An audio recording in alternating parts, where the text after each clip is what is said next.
Time now for our media show Scoop, and we look at Sunday's local elections in Turkey. Turkish President Recep Tayyip Erdogan is not on the ballot, but he is looming over the polls. If his party wins, many expect him to change the constitution to allow him to rule beyond the current term limit.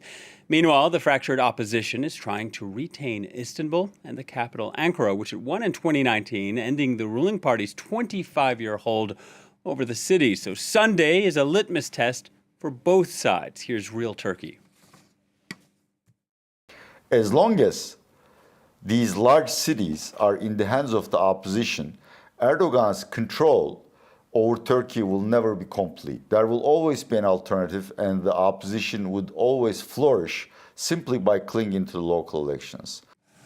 So with the looming local elections, disinformation campaigns incorporating AI-generated content have surged. Recently circulating on social media was an unlikely video, a deepfake of Istanbul's incumbent mayor, Ekrem İmamoğlu, praising his rival Erdogan for his accomplishments in Istanbul. In reality, the mayor would likely point out, after 2 decades under Erdogan, Turkey ranks 102nd on the Global Democracy Index, 117th for the rule of law, and 165th on the Press Freedom Index. Journalism never easy in Turkey, but its new laws make it nearly impossible to expose fake news for local and foreign media. Here's Voice of America. Prosecutions of domestic media under the new so-called disinformation law make international news sources essential to exposing fake news. Turkish authorities are blocking internet access to foreign news sources like Deutsche Welle and VOA, which broadcast in Turkish. So Sunday's outcome could lay the groundwork for the next decade in Turkey, either a resurgent, confident opposition or an ever stronger Erdogan. Let's bring in our guest. Joining us from Washington is Dr. Sinan Ciddi, a writer and non-resident senior fellow on Turkey at the Foundation for Defense of Democracy's think tank. And in Istanbul, journalist Ayla Jean Yakli. Hello to both of you. Ayla, I want to begin with you since you're based in Turkey. Anytime the Western media cover an election in Turkey, we also often frame it as a sort of battle for democracy. Is that how the mainstream media is treating it in Turkey? I don't think so, no. I mean, for starters, the government either controls outright or influences 9 out of 10 mainstream newspapers and television channels. That's according to Reporters Without Borders. And their depiction of the election is much more local. It's much more topical. For instance, earthquake preparedness is a major issue in this campaign after last year's devastating earthquake in the southeast, and whether Istanbul, which sits on active fault lines, is going to be prepared for the next big one that seismologists say is inevitable. So those are the kinds of issues that are what are leading newspapers here. And in the opposition, would it be focusing more on pocketbook issues like inflation? That's right. You know, the economy is at the forefront of this election, at least from the opposition's perspective. And when I talk to voters, it seems to be what they're most unhappy about.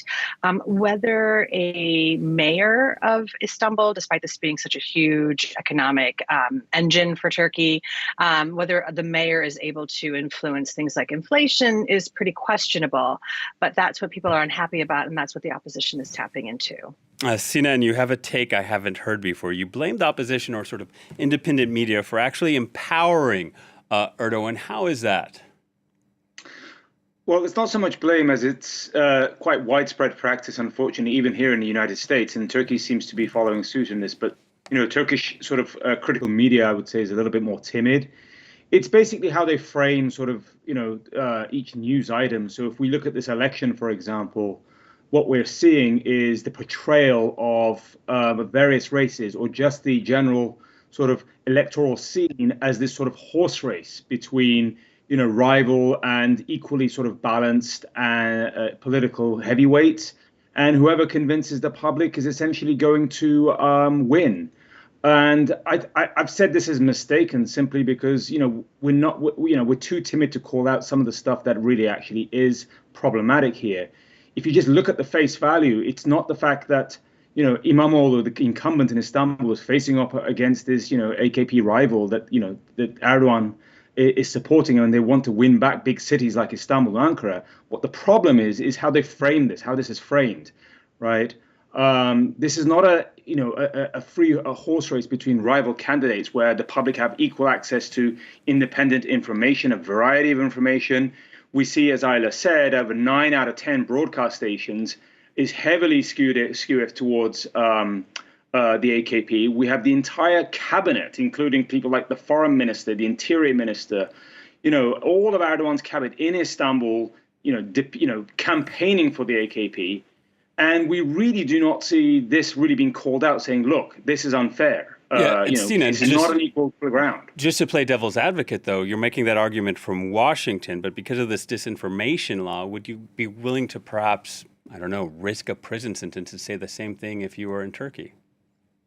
That's a good question, and I think that's an issue that is in the back of all sort of broadcasters and print journalists that would like to actually report. But the problem is this is the job, right? We either do this or we don't do this, especially as far as the foreign media is concerned. The worst that could happen to them is they could be badgered and their press credentials canceled and asked to leave the country.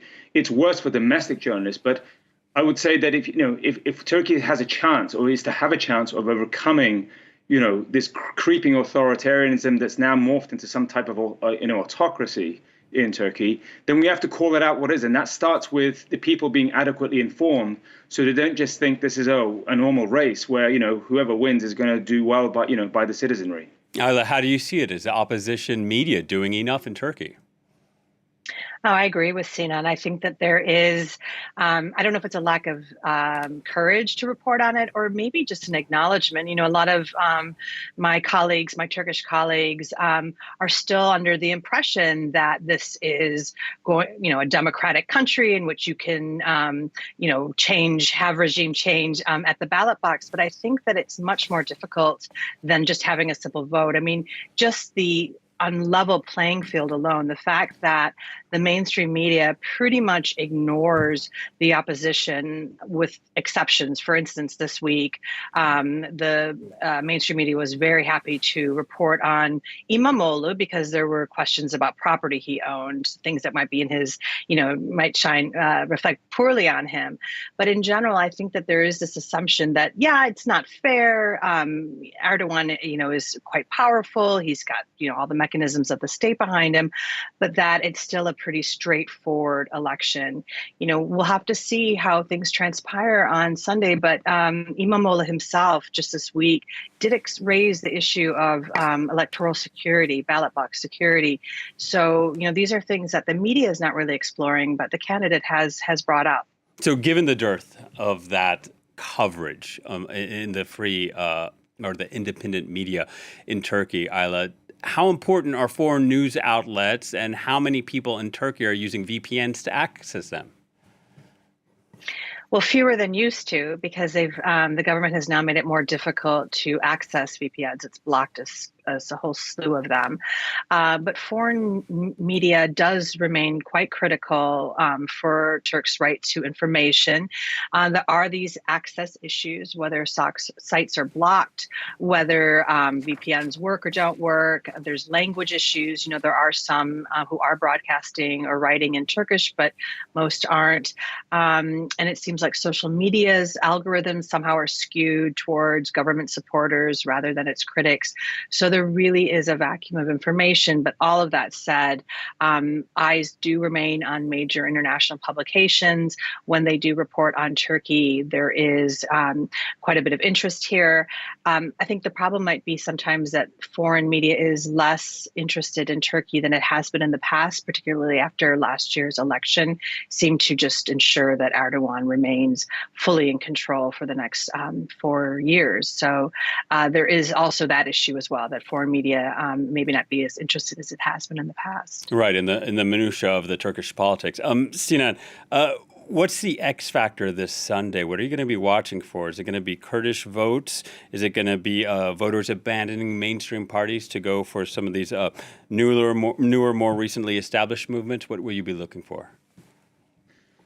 It's tough to say because, just to reflect briefly on what Ayla said. I mean, the greater implication of all of this is, as she correctly pointed out, let's assume that the opposition, retains the majority of cities that it has been governing since 2019, and we see the results transpire on Sunday evening. What is going to be Erdogan's response? A lot of the critical press has not reported this, and we still have a big question mark as to will Erdogan recognize that if İmamoğlu delivers a thumping victory over the AKP in Istanbul, which he is scheduled and which he is polled to do. Two of the last most credible polls that I've seen suggest that, despite the thumb put on by the regime, right, on trying to tilt the scales its way, someone like İmamoğlu, right, is leading the polls in Istanbul by close to 10%. It's absolutely astronomical. And so what I'm going to be watching for is, look, regardless of what we think, and despite the sort of dampened press attention internationally on the Turkish elections, what we are possibly seeing, if all goes well, for İmamoğlu, is the making of Erdogan's greatest rival.